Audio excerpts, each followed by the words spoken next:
पहले लोग महफिल मिलाद में शौक़ से आते थे, अब रिश्तेदारी निभाने के लिए लोग आते हैं। शौक़ और ज़ौक़ का मंजर ही कुछ और होता है। जिस काम में बंदे को खुशी महसूस नहीं हो तो उस काम का बहुत बड़ा फ़ायदा नहीं होता है। नमाज पढ़ने के बाद आदमी को खुश होना चाहिए कि अल्लाह ने मुझे इबादत की तौफीक अता की। जब दुआ करने के बाद ऐसा लगे कि चेहरा बिल्कुल हशास और बशास है तो समझ जाएं कि दुआ कबूल हो गई है। और दुआ मांगने के बाद अगर बंदा उसको बोझ समझ रहा है या फिर तबीयत पे एक गिरानी है तो समझ जाएं कि उसकी दुआ कबूल नहीं हुई। तो दरूद पाक को बिल्कुल शौक़ से पढ़ना चाहिए। मैं ये बातें इसलिए रिपीट कर रहा हूँ कि आज हमारी मजलिसों में दरूद पढ़ने का रिवाज कम हो गया है, जबकि हमारा दावा है कि हम ही आशिक़ रसूल हैं। दूसरे मुखालिफ ग्रोह में दरूद पढ़ने का रिवाज ज़्यादा है। वो जब भी हुजूर का नाम लेते हैं तो सारा मजमा बोलता है सल्लल्लाहु अलैहि वसल्लम। तो वह लोग कहते हैं कि यह लोग बुझे दिल से दरूद पढ़ते हैं, ये आशिक़ रसूल हैं। और हम लोग बुलंद आवाज़ से शौक़ से दरूद पढ़ते हैं तो हम गुस्ताख़ रसूल हो गए। वह हमको ताना देते हैं कि दरूद हम पढ़ें ये आशिक़ रसूल हो जाएं।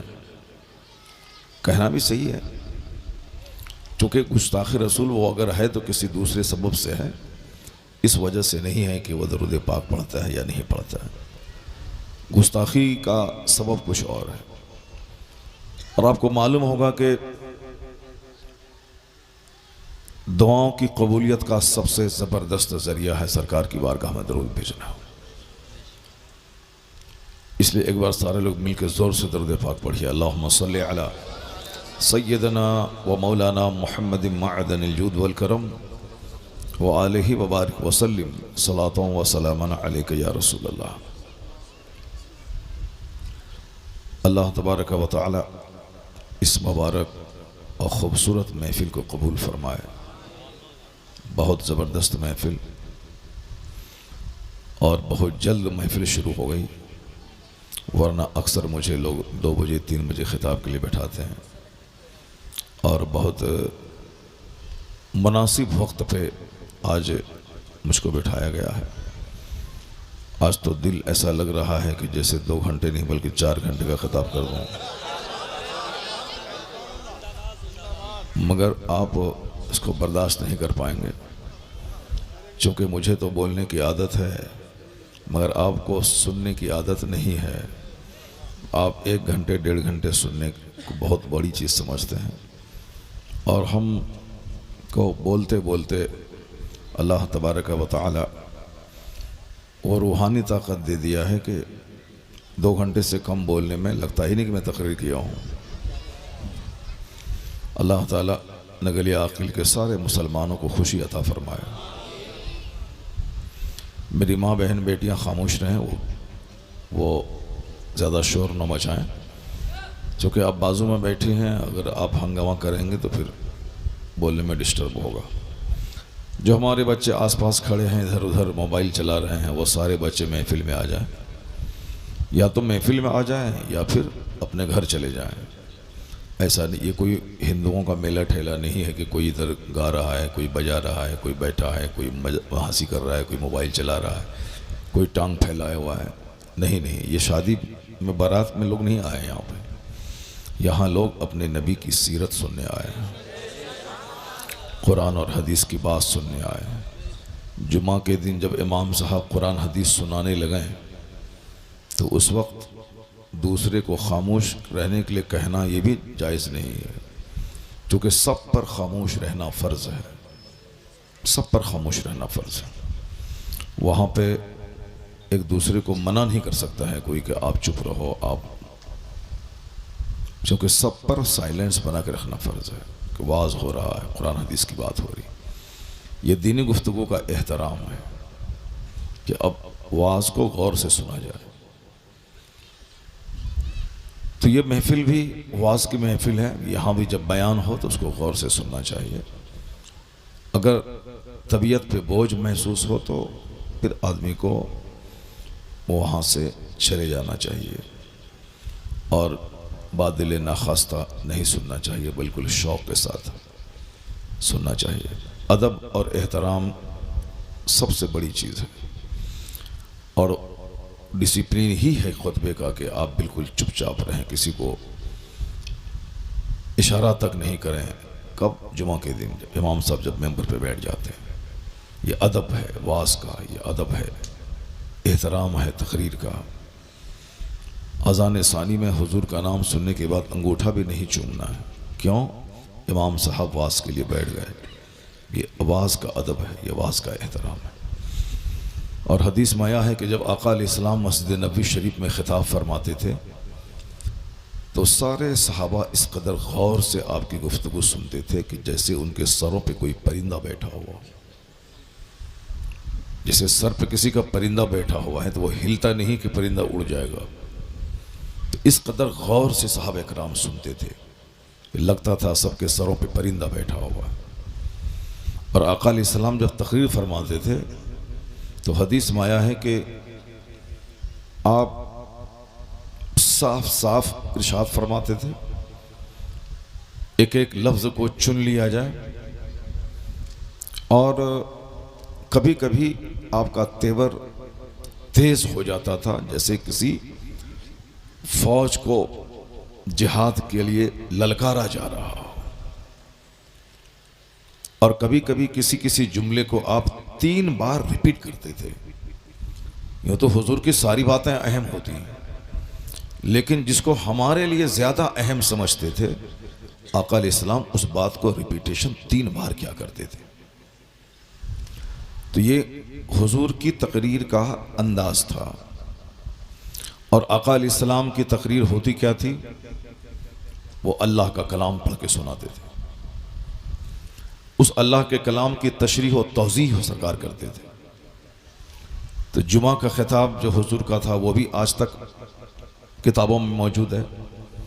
और निकाह में जो तकरीर आपकी होती थी महफिल निकाह में, वो तकरीर भी आज तक हदीस पाक में रिकॉर्ड है।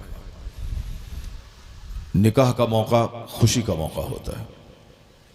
और आप लोग चूँकि आप लोग क्या सारे मुसलमान, बहुत कम ही लोग ऐसे हैं इल्ला माशाअल्लाह जो निकाह की महफिल में खुतबा पे गौर देते हैं कि इमाम साहब क्या खुतबा सुना रहे हैं। और अब तो लोगों ने उस खुतबा को बैठ के पढ़ना शुरू कर दिया है। और 2-3 आदमी निकाह के टाइम में रहते हैं, बाकी खाने के वक़्त में 1000 लोग रहते हैं। और जो असल वजह है जिसके लिए बंदा आया है, उस निकाह के वक्त में बहुत कम लोग रहते हैं।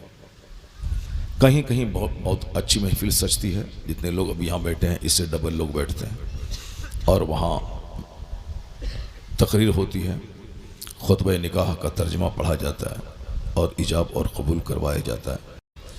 तो कहीं कहीं ये महफिल सजती है, लेकिन अक्सर जगहों पे चूँकि खाने पीने और फिर भागने, कट से निभाने और साहब सेल्फी लेने का माहौल रहता है, इसलिए महफिल निकाह में 2-4 लोग बैठे रहते हैं। उसी में काजी साहब चुपके से निकाह पढ़ा, खुतबा पढ़ा और इजाब कबूल करवाया, बस एक बार किया अपना खेल खत्म और जाओ अपना नाचो कूदो गाओ। हालांकि ऐसा नहीं है, निकाह का खुतबा बहुत अहम खुतबा है। मैं जब कभी निकाह पढ़ाता हूँ तो उस खुतबे पे आधा घंटा खिताब करता हूँ। उसके बाद चाहे उधर खाने पीने की 1000 परेशानी लोगों को हो, मैं उस पर ध्यान नहीं देता हूँ। मैं कहता हूँ खाना पीना निकाह के सदक़े में, और निकाह की महफिल को ही तुम अननेसेसरी मत बनाओ। जो अहम है, जो इम्पोर्टेंट है, उस महफिल में शरीक हो जाओ और गौर से सुनो। तो उस निकाह की एक अलग, खुतबे की एक अलग क्वालिटी, और यही है मकसदे वाज, ये मकसदे तकरीर। उस निकाह के खुतबे में अगर आप गौर नहीं किए हैं तो अब से गौर कीजिएगा कि जो खुतबा आम तौर पर पढ़ा जाता है उसमें 3 आयात खौफ की तिलावत होती है। 3 आयात खौफ की तिलावत होती है, यानी जिन आयतों में अल्लाह से डराया जाता है। एक आयत है, या अय्युहन्नासुत्तक़ू रब्बकुमुल्लज़ी ख़लक़कुम मिन नफ़्सिन वाहिदा व ख़लक़ मिन्हा ज़ौजहा व बस्स मिनहुमा रिजालन कसीरन व निसा वत्तक़ुल्लाहल्लज़ी तसाअलून बिही वल अरहाम इन्नल्लाह काना अलैकुम रक़ीबा। इस आयत में अल्लाह ने कहा कि ऐ लोगो, अल्लाह से डरो जिस रब ने तुम्हें पैदा किया एक जान से, यानी एक जान मतलब आदम अलैहिस्सलाम से तुझको पैदा किया। उस अल्लाह से डरो जिसने तुझको पैदा किया है। और पैदा क्यों किया है उस पर गौर करो। वो निकाह की महफिल है, शादी की महफिल है, और हुजूर ने डराने की बात कह दी, अल्लाह से डरो। क्योंकि आम तौर पर लोग खुशी के मौके पे फिसल जाते हैं, खुशी के मौके को इंजॉय के तौर पर लेते हैं लोग, खुशी के मौके को हंसने बोलने और मौज मस्ती करने तफरी करने को खुशी का मौका कहते हैं। इसलिए हुजूर ने कहा कि इस्लाम में खुशी और गम का तसव्वुर दूसरे लोगों की तरह नहीं है। जैसे कुफारो मुशरिकीन को अगर खुशी मिलती है तो वो शराब पीते हैं, नाचते हैं। इलेक्शन में वो लोग जीतते हैं तो शराब पीते हैं, नाचते हैं। या उनके घर में कोई बच्चा पैदा होता है तो शराब पीते हैं, नाचते हैं। उनके यहाँ बेटे का बर्थडे पार्टी है तो वो शराब पीते हैं, नाचते हैं। उनके यहाँ कोई पूजा का मौका आता है तो शराब पीते हैं, नाचते हैं। बस यही है, और तो कुछ है नहीं। चंदा करना है, शराब पीना है, नाचना है। तो वो क्या त्यौहार को, फेस्टिवल को एक खुशी का मौका समझते हैं कि मस्ती करनी है। और मस्ती बगैर शराब के होगी नहीं, मस्ती बगैर डांस के होगी नहीं, मस्ती बगैर ज़िना के होगी नहीं। इसलिए दुनिया में ज़िना आज बढ़ गया है, चूँकि लोगों में हया और शर्म है नहीं। अब हर आदमी इंजॉय करना चाहता है, तो इंजॉय अपनी औरतों से कम होता है, दूसरी औरतों से ज़्यादा होता है। इसलिए निकाह अब कम होता जा रहा है और ज़िनाकारी बढ़ती जा रही है। अब पानी लोग कम पी रहे हैं, शराब ज़्यादा पी रहे हैं, क्योंकि पानी पीने में वो मज़ा नहीं आता जो शराब पीने में मज़ा आता है। नॉर्मल डिसिप्लिन रहने में मज़ा नहीं मिलता है जो नाचने में मिलता है। आजकल औरतें भी नाच रही हैं और ट्रेन पे नाच रही हैं। ट्रेन सफ़र करने की चीज़ है। अभी कल परसों में सफ़र कर रहा था, वो एसी कंपार्टमेंट में साथ 3-4 लड़कियां हैं, वो डांस कर रही हैं। और उनके बाप, उनकी माँ, सब लोग बैठे हुए हैं। अब एक लड़की उसकी पूरी वीडियोग्राफी कर रही है। वो सब, अब जाहिर सी बात है, बाथरूम जाते आते हुए और बाजू में हो रहा है तो नज़र तो पड़ेगी। और ख़ास करके हम लोग चूँकि समाज की बुराइयों पे नज़र रखते हैं तो हम लोगों की नज़र रहती है कि कौन कहाँ क्या कर रहा है, कैसे लोग जी रहे हैं, कैसे लोग सफ़र कर रहे हैं। अब आप समझ सकते हैं कि साहब सफ़र में भी लोग डांस नहीं छोड़ रहे हैं। 15 अगस्त का प्रोग्राम है, इंडिपेंडेंस डे का, अब वहाँ पे डांस हो रहा है। मैंने अपने बच्चों को मना किया कि आज तुमको स्कूल नहीं जाना है, घर पे रहना है, क्योंकि आज वहाँ डांस होगा, स्कूल में तुम लोगों को नहीं जाना है। साहब वो 15 अगस्त आज़ादी का दिन है, बच्चों को आज़ादी के बारे में, आज़ादी की हिस्ट्री बयान की जाए और आने वाले वक्त में दोबारा हम फिर ग़ुलाम नहीं बन जाएं, उसके लिए बच्चों को बताया जाए कैसे हमें जीना है। तो अब वहाँ उस आज़ादी के जश्न में डांस शामिल हो गया, गाना शामिल हो गया, अब ड्रामा शामिल हो गया। शादी के मौके पर मैंने गांव देहात में देखा कि वहाँ रात रात की बारात आती है। अब रात भर बाराती को जगाने के लिए पहले वो VCR वगैरह सब चलते थे, अब वो लगा दिया गया पूरी रात। साहब अब सारे लोग वो फिल्में देख रहे हैं और अपना इंजॉय कर रहे हैं। इंजॉय का मतलब डांस, इंजॉय का मतलब शराब, इंजॉय का मतलब दस्त दराजी, इंजॉय का मतलब अब आप समझ सकते हैं दुनिया ने क्या समझा। इसलिए पैगंबर आज़म अलैहिस्सलाम ने शादी के खुतबे में आका ने क्या कहा, अल्लाह के कलाम की तिलावत करके कि ऐ लोगों, अल्लाह से डरना। अल्लाह ने तुझे पैदा किया है, तेरा मकसद हयात इंजॉय करना नहीं है, तेरा मकसद हयात अपने खालिक की इबादत करनी है। और असल इंजॉय तो जन्नत में है। दुनिया में अभी लोग अभी नाच रहे हैं, अचानक बेटा मर गया, सारा खेल खत्म। बारात के सारे लोग नाचते हुए जा रहे थे, गाड़ी एक्सीडेंट करी, सारे बाराती मर गए। आपने सुना होगा अभी 6 महीना पहले इसी उत्तर प्रदेश के कुछ लोग अपनी बेटियों और बच्चियों के साथ पूना शादी के फंक्शन में शरीक होने के लिए गए थे। अब इंजॉय करने के लिए साहब एक वैली, एक घाटी में गए और वहाँ मौत आके दबोच लिया। सारा हिंदुस्तान उस मंजर को देखा, किस तरह एक औरत अपने बच्चे को गोद में लिए हुआ है, किस तरह से पानी की तेज धार चल रही है और किस तरह से बच्चा हाथ से छूट रहा है, कैसे वो खुद उस भंवर में फंस के गिर रही हैं, कैसे लोग मर रहे हैं। उस मरने की वीडियोग्राफी सबके सामने आई। कभी वो सोचा था कि मैं पूना जा रहा हूँ, लोनेवाला, वहाँ जाके मैं मर जाऊँगा, मेरी डेड बॉडी वहाँ से आएगी। दुनिया में हर खुशी के बाद एक गम का तूफान रहता है। एक पल के बाद क्या होगा कोई नहीं जानता है।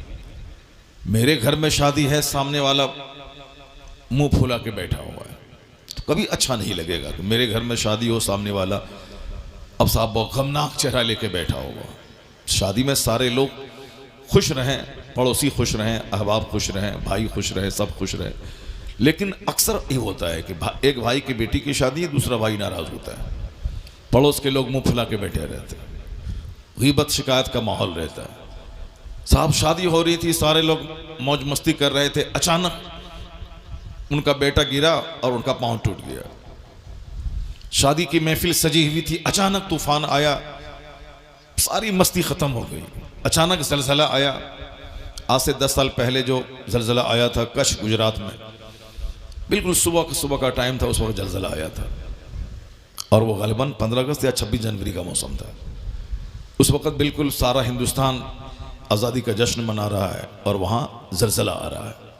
उस जलजले में ऐसा था कि कार सजी हुई, दूल्हा बैठने वाला है, मेहमान लोग आके अपनी गाड़ियों पे बैठ रहे हैं, इतने में ज़मीन हिली और सारे बाराती ज़मीन में दफन हो गए। तो यहाँ क्या इंजॉय है? यहाँ साहब अभी आप तंदुरुस्त हैं, कल बीमार पड़ गए। यहाँ आज अमीर हैं, कल गरीब हो गए। यहाँ आज आपकी बड़ी शोहरत है और कल आप गुमनाम हो गए।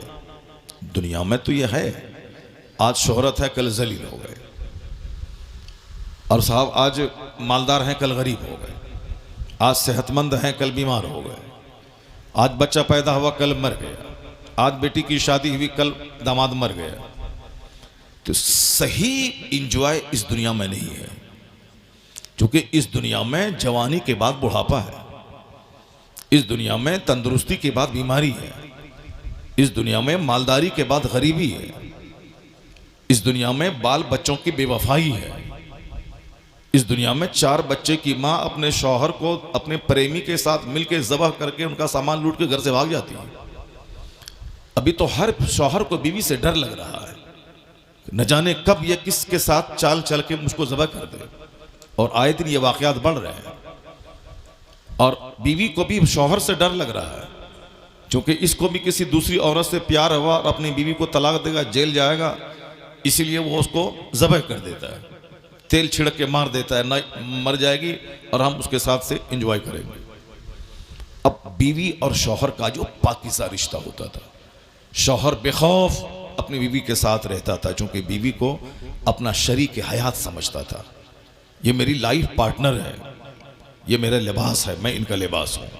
अब इनकी तरफ से बिल्कुल बेखौफ हो जाते थे, बीवी बेखौफ हो जाती थी, शौहर हमको ऐसा कुछ भी नहीं करेगा। लेकिन ये रिश्ता भी आजकल नाजुक हो गया है, क्योंकि कई अक्सर व बेशतर केसेज आ रहे हैं कि औरत अपने प्रेमी के साथ मिल करके अपने शौहर को का गला रेत दिया, और शौहर अपने दोस्त के साथ मिल के अपनी बीवी का गला रेत दिया। अब बता, अब तो सबको डर लगेगा, इंसान होने के नाते सबको डर लगना है, न जाने कब कहाँ किसके साथ क्या वाक़या पेश आ जाए। हाँ, कोई अल्हड़ है, कोई गंवार है, कोई जाहिल है, कोई फिक्र उसको नहीं है, तो वो जैसे चाहे जिए, वो गुड़ खाए, शरबत पिए, नाचे कूदे, गाए, जलसा हो कि महफिल मिलाद, उसको कोई मतलब ही नहीं है। कुरान पढ़े कि हदीस पढ़े कि मौलाना तकरीर करे, वाज करे, कुछ नहीं, उसको बल्कि बिल्कुल गधे की तरह मोबाइल चलाना है और गधे की तरह रात भर सोना है और दिन भर गधे की तरह उसको चलना है। तो उन अल्हड़ों को इस बात से कोई फर्क नहीं पड़ने वाला है, वो चाहे पाखाना खाए कि गुड़ खाए, उसको कोई मतलब नहीं है, उसको मोबाइल चलाना है, कुत्ते की तरह जीना है। लेकिन जिसको सेंस है, जिसके पास अक्ल सलीम है, जिसको अल्लाह ने सोचने समझने की सलाहियत दी है, वो तो सोचेगा, वो तो दुनिया के हालात को देखने के बाद फिक्रमंद होगा। इसलिए कुरान शरीफ में कई 100 जगहों पे यह आया है कि इन वाकयात में अक्लमंदों के लिए निशानी है। अल्लाह ने कहा बेवकूफ जो खाली मुंह देखता है उसके लिए कुछ नहीं इसमें, जो दिमाग चलाता है, जो सोचता है कि दिन क्यों आता है, रात क्यों आती है, मौसम क्यों बदलता है, आसमान बगैर खंभे के क्यों है, जमीन समंदर पे कैसे खड़ी है, लोग मरते क्यों हैं, प्लान 100 बरस का है, 1 मिनट के बाद क्या होगा कोई नहीं जानता। जो हसास है, सेंसिटिव है, वही ने सोचेगा। बेवकूफ आदमी को क्या लगा होगा, वो क्या सोचेगा, वो तो मुंह देखेगा, हंसेगा, गाएगा, बस इसके अलावा और कुछ तो आता नहीं। कुरान शरीफ में क्या है, वमा यज़क्करु इल्ला उलुल अलबाब। अल्लाह कहता है नसीहत नहीं कबूल करते मगर अकल वाले। एक आदमी शराब पी के रास्ते से बाइक चला रहा था, नशे में था, आउट ऑफ कंट्रोल हुआ, गाड़ी से गिरा, ब्रेन हेमरेज हुआ, लाश के हजारों टुकड़े हो गए, मर गया। बेवकूफ आदमी वीडियो बनाएगा और उसके बाद हाँ हाँ करेगा, हाँ, और फिर वो वीडियो को देखेगा, दूसरों को दिखलाएगा। अक्लमंद आदमी वो होगा।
नात है यहाँ तो कोई गाना गाएगा नहीं, महफिल नात है ये। तो अब यहाँ पे हो नात, मगर लज्जत फिल्मी गाने की मिलनी चाहिए। इसीलिए आजकल अक्सर नात खां फिल्मी तर्ज पे पढ़ते हैं, चूंकि वो नात के तर्ज पढ़ेंगे तो आप सुभान अल्लाह नहीं कहिएगा, मज़ा नहीं आएगा, पैसा नहीं दीजिएगा। तो अब जब वो उस टोन से पढ़ेंगे कि आपको बदन थोड़ा हरकत करने लगे, आपकी तवज्जो उधर फिल्मी गाने की तरफ चली जाए, तो फिर आप वो मज़ा यहाँ नात की शक्ल में मिलने लगे तो आप उछल के पैसे भी देते हैं और साहब वो मस्ती से पढ़ता भी है। इसमें 50% कसूर हमारा भी है और 50% आपका भी है। जिस दिन मैं ये समझ लूँ कि साहब कोई मज़ा मिले ना मिले मुझको नबी की नात पढ़नी, एक टाका मिले ना मिले मुझको नबी की नात पढ़नी, तो जब मैं ये ठान लूँगा, दो चार महफिलों में मज़ा मिले ना मिले, लेकिन जब पब्लिक समझ लेगी कि साहब मज़ा मिले ना मिले मुझको नबी की नात सुननी है, तो जिस दिन दोनों तरफ का मामला होगा तो फिर क्या होगा, महफिल नात में नूर बरसने लगेगा। मदीने पाक से सीधा फैज़ान यहाँ उतरने लगेगा और फिर मुफलिसी में भी मदीने का सफ़र होने लगेगा। आका अलैहिस्सलाम की ज़ियारत का शौक़ पैदा होगा। 10-10 हज़ार बार रोज़ाना तन्हाइयों में दुरूद पढ़ने का माहौल बनता चला जाएगा।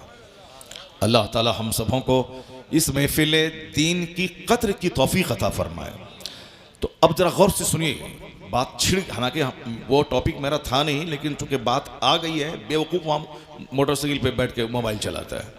बताइए, यहाँ लोग कुरान की बात हो रही है, हदीस की बात हो रही है, अब वहाँ मोबाइल चलाएगा तो अब उसको क्या कहिएगा, अक्लमंद कहिएगा उसको, ही इज़ वाइज, वो अक्लमंद है? ऐसा नहीं है। बेवकूफ़ है वो जो मस्जिद की कदर न करता हो, बेवकूफ़ है वो जो महफिल वाज की कदर न करता हो, बेवकूफ़ है वो जो अपने बड़ों की कदर ना करता हो। बाप नीचे बैठा हुआ है और बेटा ऊपर कुर्सी बैठ के मोबाइल चला के पैर हिला रहा है, तो आप उसको बोला ये अच्छा लड़का है, वो तो बदतमीज़ नंबर 1 है जो माँ बाप से ऊपर बैठे है। इसलिए माँ अगरचे हमेशा साथ रहने वाली चीज़ है, माँ को इस बात का कोई फ़र्क नहीं पड़ता है कि मेरा बेटा कुर्सी पर बैठा है और मैं नीचे बैठी हूँ, उसको फ़र्क नहीं पड़ता है। लेकिन अदब का तकाजा ये नहीं है कि माँ नीचे बैठी रहे और बेटा ऊपर बैठा रहे, बल्कि अदब यही है कि माँ से नीचे बेटा बैठा रहे। सुभान अल्लाह, ये डिसिप्लिन है। और माँ का चेहरा कभी बात ही नहीं करना चाहिए, बल्कि चेहरा गौर से देखना चाहिए। अभी तो बात करने में इतने लोग महव हो गए कि अब सवाब का तसव्वुर ही ख़त्म हो गया।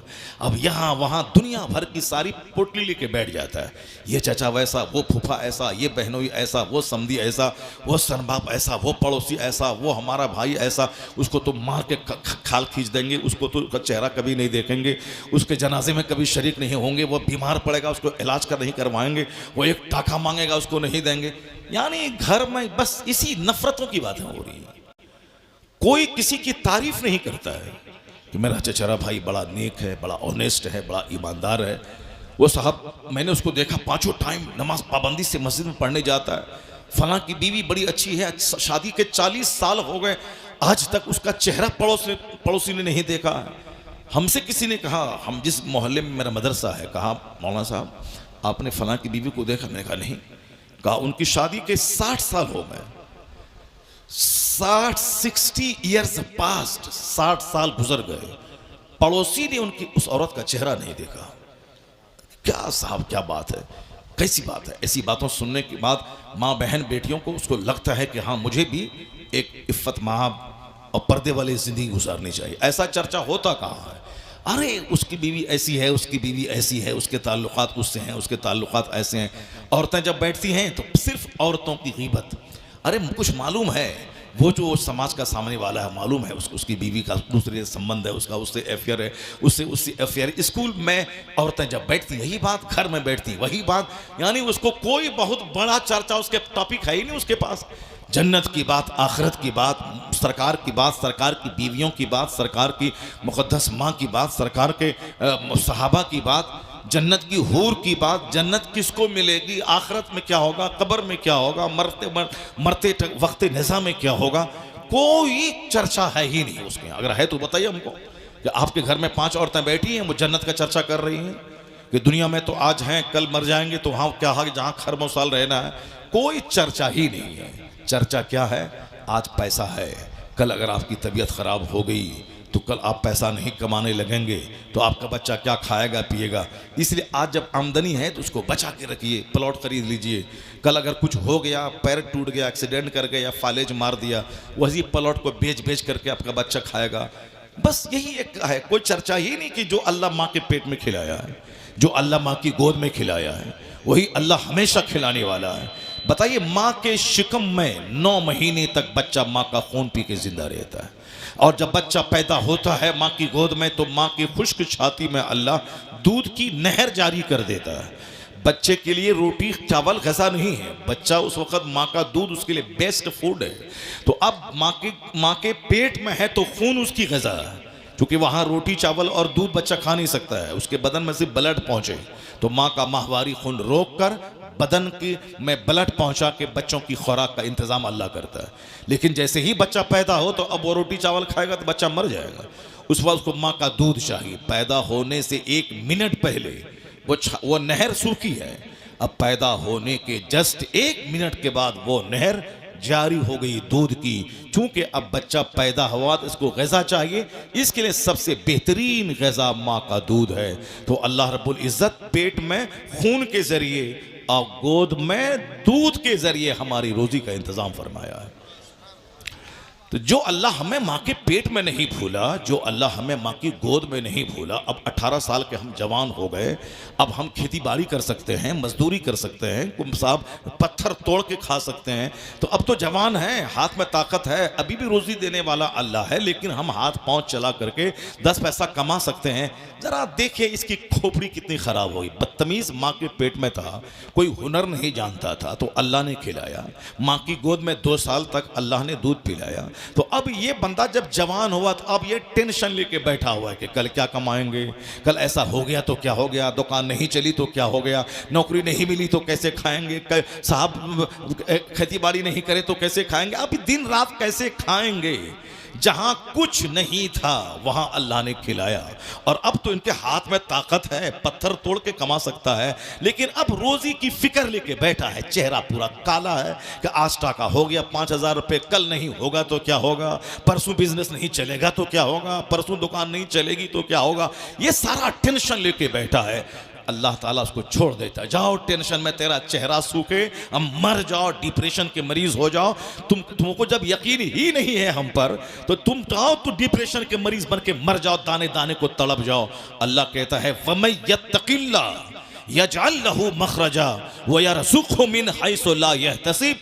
अल्लाह कहता है जो अल्लाह से डरता है, अल्लाह मुश्किल से निकलने का रास्ता पैदा करता है और वहां से रोजी देता है जहां से बंदा सोच नहीं सकता।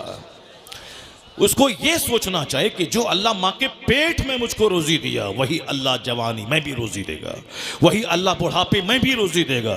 जो अल्लाह मुझे रोजी दिया है वही मेरे बच्चों को भी रोजी देगा। अल्लाह ने साफ साफ कहा, अल्लाह ने फरमाया कि ला तक़्तुलू औलादकुम खश्यता इमलाक, गरीबी के डर से बच्चों को ज़बह मत करो। चाहे माँ के पेट में दवाई खिला के ज़बह करना हो, चाहे हमल को रोकने के लिए दवाई, मेडिसिन, इंजेक्शन, कॉपटी, और चाहे एबॉर्शन, जो भी तरीका है, मकसद यही है कि औलाद नहीं हो। औलाद होगी तो उसको कहाँ से खिलाएंगे, मकसद यही है।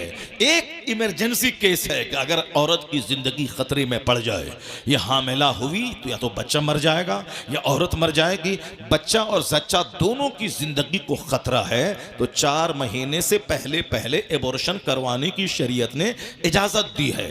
4 महीने से पहले बच्चे में जान नहीं पड़ती है, यानी फर्स्ट 40 दिन ब्लड का लुथड़ा जमा रहता है, सेकंड 40 दिन में उसमें खून जमता है, और थर्ड 40 दिन में उसमें नाक नक्शे बनते हैं, और फोर्थ 40 दिन के बाद उसमें जान डाली जाती है। यानी 4 चौके 16, 160 में कितने दिन हो गए, 160 दिन, यानी 4 महीने के बाद बच्चे में जान डाली जाती है। 40 40 40 40, ये 40 दिन का चिल्ला होता है। माँ के पेट में ब्लड अपनी असल हालत में रहता है, सेकंड 40 दिन में वो लोथड़े बनता है, फिर थर्ड 40 दिन में नाक नक्शे का ढांचा बनता है, फिर फोर्थ 40 दिन के बाद उसमें जान डाली जाती है। तो 4 महीने के बाद एबॉर्शन करवाना हराम है, चाहे औरत की जान को खतरा हो, चाहे बच्चे की जान को खतरा हो, कुछ भी नहीं माना जाएगा। हाँ, 4 महीने से पहले अगर डॉक्टर ईमानदार, ऑनेस्ट, नेक, अल्लाह से डरने वाला है, अगर वो कह दिया कि हाँ अगर हामिला ये रही तो या तो बच्चा मर जाएगा या फिर उसकी माँ मर जाएगी, उस हालत में हमल को ज़ाय किया जा सकता है, उसके अलावा और कोई रास्ता नहीं है। अब अल्लाह ने क्या कहा, ला तक़्तुलू औलादकुम खश्यत इमलाक, गरीबी के डर से बच्चे को कत्ल मत करो, मैं तुम्हें भी रोजी देता हूं, तेरे बच्चों को भी रोजी दूंगा। यकीन अल्लाह की ज़ात पर है तो बंदा का चेहरा कभी नहीं सूखेगा। यकीन ही कमज़ोर हो गया, इसीलिए सारे लोग रोज़ी के लिए फ़िक्रमंद हैं, जन्नत के लिए कोई फ़िक्रमंद नहीं है। जब तक वो ज़िंदा है कि कब तक ज़िंदा रहेगा, 70-80 साल, उसी के लिए फ़िक्रमंद है कि रोज़ी कहाँ से आएगी। मरने के बाद जहाँ जाना है वहाँ का एक दिन है 50,000 साल के बराबर। वहाँ मौत नहीं है, वहाँ के बारे में कोई चर्चा नहीं करता कि वहाँ आखिरत में मेरा क्या होगा, मरने के बाद क्या होगा। नमाज फ़र्ज हुई थी 12 साल में, मैं 50 साल में भी नमाजी नहीं बन पाया। ये अल्लाह रोज़ाना 5 टाइम नमाज का हिसाब जो मुझसे लेगा तो मेरा क्या बनेगा। वहाँ नहीं चलेगा कि जुलूस में निकले थे, 11वीं का बकरा खाए थे, फातिहा दिलवाए थे, लोहबान जलाए थे, चिराग चौझा का जलाए थे, तावीज़ पहने थे, हर जुमरात को फातिहा दिलाए थे। वहाँ ये सब नहीं चलेगा। फातिहा दिलाना फ़र्ज़ वाजिब नहीं है, लोहबान जलना फ़र्ज़ वाजिब नहीं है, जुलूस मोहम्मदी में निकालना फ़र्ज़ वाजिब नहीं है। अच्छा काम है, निकलेगा सवाब मिलेगा, नहीं निकलेगा कोई गुनाह नहीं होगा। वहाँ भी नजदी इसको हराम कहता है, वो तो नबी की तौहीन करके इस्लाम से खारिज हो गया, निकल गया, उसका तो कोई मतलब ही नहीं है। अलबत्ता कोई फ़र्ज़ समझ करके जुलूस मोहम्मदी नहीं निकालता है, मुस्तहब है, अच्छा काम है, अच्छा काम करेगा तो सवाब, नहीं करेगा तो कोई गुनाह भी नहीं होगा, ये अच्छा काम है। उसी तरह जुलूस मुस्तहब है, लंगर गौसिया मुस्तहब है, फातिहा मिलाद मुस्तहब है, मज़ार पे जाना अच्छा काम है, ये फ़र्ज़ वाजिब नहीं है। जो हम लेके बैठे हैं, लोहमान लेके बैठे हैं, अगरबत्ती लेके बैठे हैं, मिलाद लेके बैठे हैं, जुलूस लेके बैठे हैं, गौसे आज़म का मज़ार लेके बैठे हैं, तोशे कादरिया लेके बैठे हैं, मस्जिद बगल में है, वहाँ कभी नहीं जाता, अब बगदाद दौड़ के जा रहा है। क्यों जा रहा है? गौसे आज़म उसको मालदार बना देंगे, टका दे देंगे, प्रोग्राम चला देंगे, उसका कारोबार चलने लगेगा, वो अरबपति हो जाएगा, गौसे पाक नवाज देंगे। जन्नत के लिए जो आदमी बगदाद जाएगा कि गौसे आज़म करम कर देंगे तो मैं जन्नती बन जाऊंगा, तो गौसे आज़म का ये करम नहीं कि गौसे आज़म करम कर दें मैं अचानक नमाज रोजे के बगैर जन्नत चला जाऊं, नहीं। गौसे आज़म का करम ये होगा जब बगदाद से लौटने के बाद बेटे की बारात जाए तो भी नमाज ना छूटे, या बेटी का जनाजा निकले तो भी नमाज ना छूटे, हर हाल में नमाज पढ़े, तब ये समझ जाइए गौसे आज़म का करम हो गया कि बंदा नमाजी हुआ, अब यह जन्नत चला जाएगा। ये अजमेर दौड़ के जा रहा है, बगदाद जा रहा है, मस्जिद नहीं जा रहा है। अजमेर जाना फ़र्ज नहीं है, मस्जिद जाना वाजिब है, मस्जिद जाना ज़रूरी है, बाजमाअत नमाज पढ़ना वाजिब है। वाजिब का आदतन तर्क करने वाला गुनाह कबीरा का मुस्तहिक होता है। जमात लगातार छोड़ने वाला, जमात का छोड़ने का आदि, वो फासिक मरदूदु शहादा है। इस्लामी जुरिस्प्रूडेंस की ज़बान में, इस्लामी कानून की ज़बान में, इस्लामिक फ़िक़्ह की ज़बान में वो शख्स गुनाह कबीरा का मुस्तहिक है। कौन? जो आदतन जमात छोड़ने वाला। कभी कभार छूट जाए वो अलग बात है, लेकिन जो आदतन जमात छोड़ने वाला हो वो शख्स फासिक है, मरदुद शहादा है, यानी उसकी कोई गवाही इस्लाम में कबूल नहीं की जाएगी, न चांद के हवाले से, न तलाक के हवाले से, और किसी हवाले से कोई गवाही उसकी कबूल नहीं की जाएगी। क्यों? वो फासिक है, मरदुद शहादा है। नमाज है नहीं, बगदाद दौड़ के जा रहे हैं, जबकि बगदाद जाना अल्लाह की कसम फ़र्ज नहीं है। अब बगदाद में जाके वो मर जाए, अगर गौसे पाक से सच्ची मोहब्बत नहीं है तो फिर वो मर जाना भी कोई काम नहीं देगा उसको। लेकिन कोई बगदाद नहीं गया है, लेकिन अगर अपने वतन से वहाँ सच्ची मोहब्बत यहाँ से कर रहा है तो वो समझ ले कि हर वक्त गौसे पाक की निगाहों में रहता है। वो ए लड़का, ए अरे देखो देखो देखो क्यों आया था ये महफिल में? नहीं, वो आया क्यों था महफिल में? जब उनको जाना ही था, उनको मदरसा जाना है, वहाँ मदरसे में सबक याद करना है, तो आना नहीं चाहिए उसको? किस काम के लिए आया था? नात सुनने के लिए आया था। अब मदरसे में पढ़ाई करना है तो उसको पढ़ाई करना है, उसको यहाँ मिलाद में आने की क्या ज़रूरत है उसको? वो उसका आना कोई ज़रूरी भी नहीं है, उसके आने से कुछ होना भी नहीं है। उसके लिए तकरीर सुनने से ज़्यादा किताब याद करना ज़रूरी है। तो उसको वहाँ टीचर को आने नहीं देना चाहिए उसको। लेकिन हाँ, जब आ गया है तो बस जाने नहीं देना चाहिए कि जब तक वहाँ बैठो और बात सुनो। जब वहाँ सबक याद करके दीन सीखते और यहाँ तकरीर की सूरत में दीन सीखो। यहाँ पे ज़रा ज़ोर से बोले सुभान अल्लाह। तकरीर आज तो मेरा मूड है 3-4 घंटे बोलने का, इसीलिए जब तमहीद मैं बोल रहा हूँ ये भी तकरीर ही है, मगर तकरीर यहाँ नहीं है, तकरीर इसके बाद होने वाली।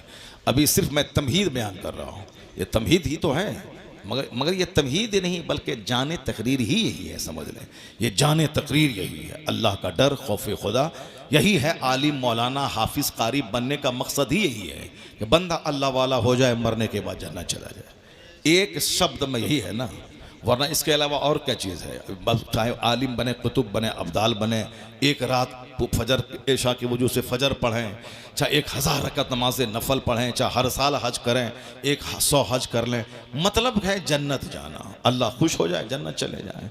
तो अब अल्लाह जिस काम से खुश हो जाए, बंदा वो मुक़द्दर का धनी है कि अल्लाह उससे खुश हो जाए, महफिल में बैठने से खुश हो जाए, अल्लाह ताला तिलावत से खुश हो जाए। लेकिन कानून पर अमल करना पड़ेगा।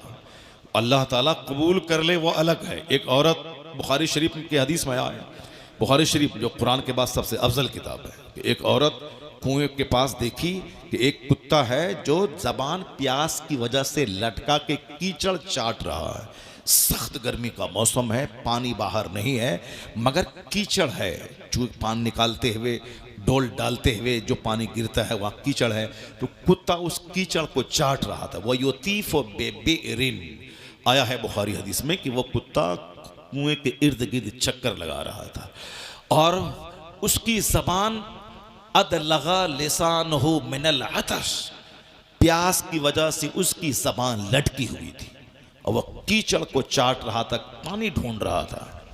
तो एक बहुत अच्छी औरत नहीं, बदकार औरत उसको देखी, उसको दिल में आया कि कुत्ता प्यासा है, इसको पानी चाहिए। उसने अपने दुपट्टे को निकाल कर, अपने जूते को निकाल कर, डोल बना के, दुपट्टे की रस्सी बना के, बाल्टी बना के उसको वहाँ से पानी निकाला और कुत्ते को पिलाया।